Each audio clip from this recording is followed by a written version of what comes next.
والعاقبة للمتقين ولا عدوان إلا على الظالمين والصلاة والسلام على أشرف الأنبياء المرسلين وعلى آله وصحبه أجمعين أما بعد. அன்புக்குரிய உறவுகளே, இன்றைய தினம் இரண்டாவது உதாரணமாக நபி ஸல்லல்லாஹு அலைஹி வஸல்லம் அவர்கள் சொன்ன உதாரணங்களில் இரண்டாவது உதாரணமான அல் முஸ்தத்ரக் அல ஸஹீஹைனில் பதிவு செய்யப்பட்ட 245வது செய்தியை பார்க்க இருக்கின்றோம். அன்-நுஅமான் இப்னு சம்ஆன் ரலியல்லாஹு அன்ஹு அவர்கள் அறிவிக்கின்றார்கள், அன் ரசூலுல்லாஹி ஸல்லல்லாஹு அலைஹி வஸல்லம் قال அல்லாஹ்வுடைய தூதர் ஸல்லல்லாஹு அலைஹி வஸல்லம் அவர்கள் சொன்னார்கள், ضربallahu مثلا صراطا مستقيما. அல்லாஹ் ஒரு உதாரணத்தை சொல்லி காட்டுகிறான். எவ்வாறான ஒரு உதாரணம்? ஒரு பாலத்தை அல்லாஹ் சுப்ஹானஹு வ தஆலா அமைக்கின்றான். அலா கதிஃபைய சிராத், அந்த பாலத்தின் இரண்டு பகுதிகளிலும் சுவரானி, சுவர்கள் எழுப்பப்பட்டிருக்கின்றது. ஃபீஹிமா அபுவாபும் முஃபத்தஹத்துன், அந்த இரு சுவர்களிலும் கதவுகள் இருக்கின்றது. அந்த கதவுகள் திறந்ததாக இருக்கின்றது, திறக்கப்பட்ட கதவுகள் அமைக்கப்பட்டு இருக்கின்றது. வஅலல் அபுவாபி, அந்த கதவுகளுக்கு மேலால் சுதூருன் முர்ஹாத்துன், தொங்கவிடப்பட்ட சீலைகள் அமைக்கப்பட்டிருக்கின்றது. அந்த கதவுகள் திறந்திருக்கின்றது, அந்த கதவுகளுக்கு மேலால் திரையிடப்பட்டிருக்கின்றது. வஅல ஸிராத்தி தாஇன், அந்த பாலத்தினுடைய ஆரம்ப பகுதியில் ஒரு அழைப்பாளர் இருக்கின்றார். யதுஉ யகூல், அவர் சொல்லுவார், அய்யுஹன்னாஸ் இஸ்லுகு அஸ்ஸிராத்த ஜமீஅன் வலா தஅவ்வஜு, இந்த பாதையினால் நேராகவே சென்று கொண்டிருங்கள், அங்கும் இங்கும் சென்று விடாதீர்கள். அப்படி என்று ஒரு அழைப்பாளர் அந்த பாலத்தினுடைய ஆரம்பத்தில் இருந்து சொல்லிக் கொண்டிருப்பார். வதாஇன் யதுஉ அலா ஸிராத், அந்த பாலத்தின் மேல் பகுதியில் இன்னொரு அழைப்பாளர் இருப்பார்.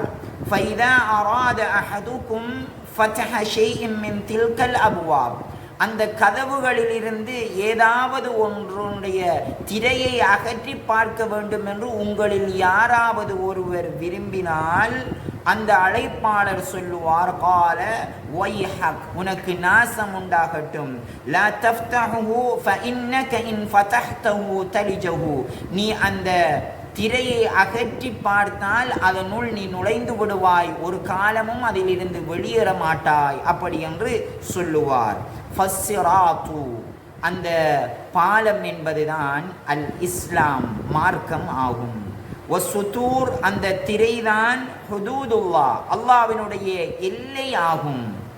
வல் அப்வாபுல் முஃபத்தஹா, அங்கு திறக்கப்பட்டிருக்கின்ற கதவுகள் மஹாரிமுல்லாஹ், அல்லாஹ் தடை செய்த விடயங்கள் ஆகும். வத்தாஇல்லதி அலா ரஅஸி ஸிராத், அந்த பாலத்தினுடைய ஆரம்ப பகுதியில் இருந்த அழைப்பாளர் என்பதுதான் கிதாபுல்லாஹ், அல்லாஹ்வினுடைய வேதமாகும்.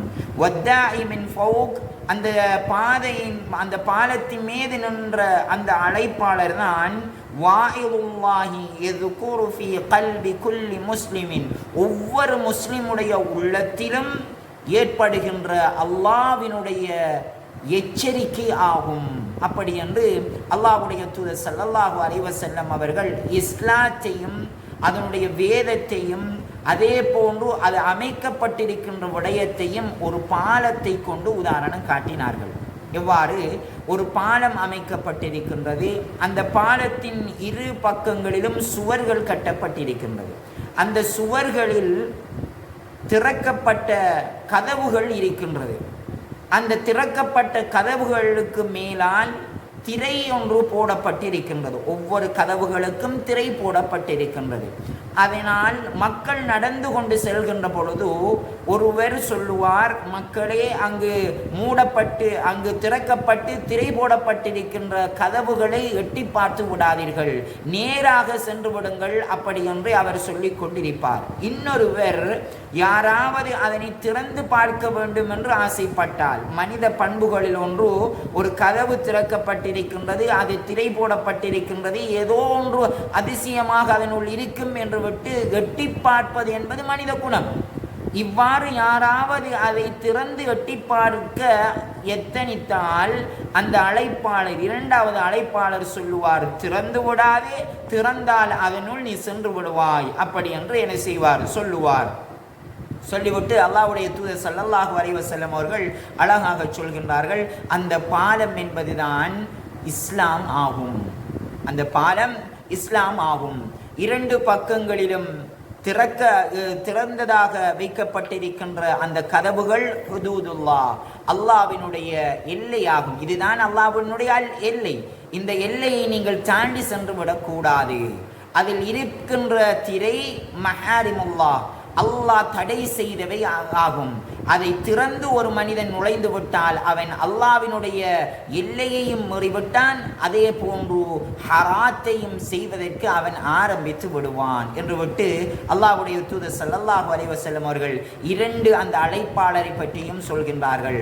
ஒருவர் அல்லாஹ்வினுடைய வேதமாகும். உங்களை என்ன செய்கின்றார், வழிகாட்டிக் கொண்டே இருப்பார். அந்த பாதையினால் செல்கின்ற பொழுது அதில் விழுந்து விடாதீர்கள், இப்படி செல்லுங்கள், நேராக செல்லுங்கள் என்று உங்களுக்கு வழிகாட்டிக் கொண்டே இருப்பார். இன்னொருவர் திறக்க முற்படுகின்ற பொழுது ஒரு மனிதனுடைய உள்ளத்தில் இயற்கையாகவே அல்லாஹ் சுப்ஹானஹு வ தஆலா ஒரு அச்சத்தை ஏற்படுத்தி வைத்திருக்கின்றான். அது ஒவ்வொரு முஸ்லிமுடைய உள்ளத்திலும் இருக்கும் என்பதை அல்லாஹ்வுடைய தூதர் ஸல்லல்லாஹு அலைஹி வஸல்லம் அவர்கள் சொல்லி காட்டுகின்றார்கள்.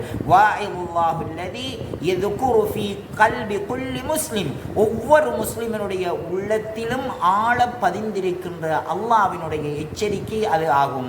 அவன் அதனை வெளிக்கொண்டு வருவானாக இருந்தால் நேரான பாதையில் சென்று அவன் சொர்க்கத்தை அடைந்து கொள்வான் என்று அல்லாஹ்வுடைய தூதர் ஸல்லல்லாஹு அலைஹி வஸல்லம் அவர்கள் சொல்லி காட்டினார்கள் என்பதை பார்க்கலாம். இதில் மார்க்கம் என்பது எங்களுக்கு தெளிவான வழிகாட்டலை தந்து கொண்டிருக்கின்றது. எப்போதெல்லாம் ஒருவர் அல்லாஹ்வினுடைய வஹியை பின்பற்றுகின்றார்களோ அவர்கள் சொர்க்கம் நுழைவார்கள் என்பதை அல்லாஹ்வுடைய தூதர் ஸல்லல்லாஹு அலைஹி வஸல்லம் அவர்கள் இந்த உதாரணத்தின் மூலம் எங்களுக்கு சொல்லி காட்டுகின்றார்கள். ஹாதா மா இந்தி வல் இல்மு இன்தல்லாஹ்.